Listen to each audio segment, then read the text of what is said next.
Hello. In this video, we're gonna look at changing a decimal into a fraction. So if we've got something like 0.5 or 0.6 or 0.722, we're gonna change that into a fraction. So we start with the decimal and then we're gonna get a fraction. Now to do this, there's a really easy way. Let's say we've got 0.32.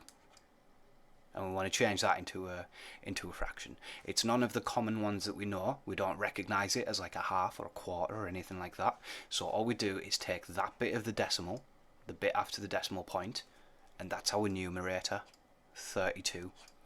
And then the denominator is going to be a 1 and then as many zeros as there is digits after the decimal point, which in this case 1, 2, so 2 zeros. 32 over 100. And there you go, 0.32 is 32 over 100. From there we can simplify that fraction if we want, which it does go, they're both even, so let's half it, 16 over 50. And then half it again, 8 over 25, so 8/25, that's an 8, not a 5. 8/25 is 0.32. And then it doesn't simplify anymore. We can do that for any decimal. If we have something like 0.045, just because, then we can put 0.45 or just 45, because the number 0.45 is just 45. That's our numerator.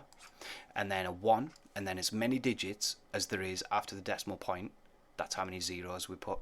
So 1, 2, 3 zeros, 1, 2, 3, 45 1,000ths.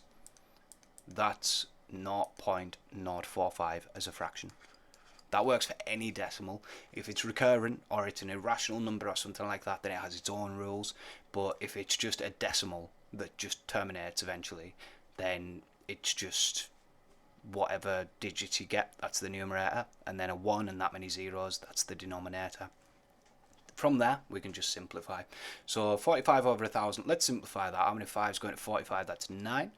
And then 1,000 divided by 5 is 200. So 9/200ths is 0.045.